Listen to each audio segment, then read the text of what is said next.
Pinarangalan ng mga nangungunang ahensya ng pamahalaan sa larangan ng corporate governance at performance ay dinaos na GCG Award Ceremony sa Philippine International Convention Center o PICC sa Pasay. Ito'y bilang pakikibahagi sa RA 10149 o GOCC Governance Act of 2011. Yan ang ulat ni Bernard Ferrer.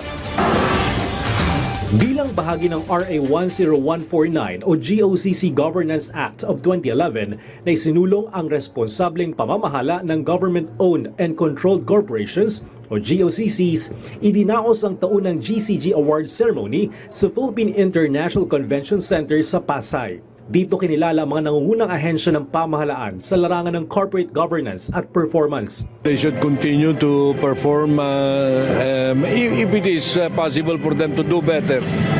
That's the target that they should put ahead.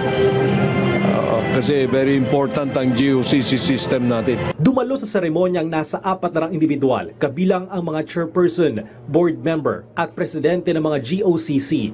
Naroon din si People's Television Network General Manager Toby Nebrida Jr. Kabilang sa pinarangalan ng GCG ay ang Philippine Charity Sweepstakes Office na isa sa 10 highest ranking GOCCs for calendar year 2023 at Stakeholder Relationship Awardee. Ang PCSO ay talagang tumutulong sa mga nangangailangan, especially po yung mga naka-hospitalized.